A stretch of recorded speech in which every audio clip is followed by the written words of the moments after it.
شیخ، دمہ کے مریض یا سانس کی تکلیف میں جو مبتلا ہوں ان کے لیے انہیلر لینا روزے کی حالت میں کیسا ہے؟ اللہ کے رسول صلی اللہ علیہ وسلم کی حدیث ہے، دع ما یریبک الی ما لا یریبک، جو چیز آپ کو شک میں ڈال دے اس چیز سے بچیے اور اس چیز کو اختیار کیجیے جو آپ کو شک میں نہ ڈالے۔ دوسری حدیث ہے ومن اتقى الشبہات فقد استبرأ لدینہ وعرضہ، کہ جو شبہ والی چیزوں سے بچے اس نے گویا کہ اپنے دین کی اور اپنے آبرو کی حفاظت کر لیا۔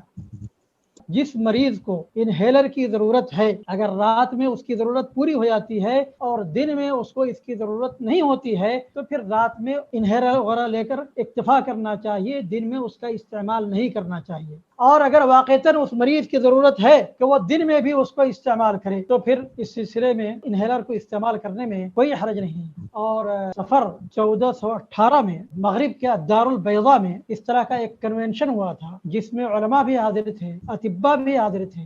اس میں علماء کی اکثریت نے اس بات پر اتفاق کیا تھا کہ اس سے انہیلر کے استعمال سے روزہ نہیں ٹوٹتا ہے، اور یہی فتویٰ سعودی عرب کی دائمی فتویٰ کمیٹی کا بھی ہے، اور ابن باز اور شیخ ابن عثیمین رحمۃ اللہ علیہم جمیعاً ان کا بھی فتویٰ ہے۔ وباللہ التوفیق۔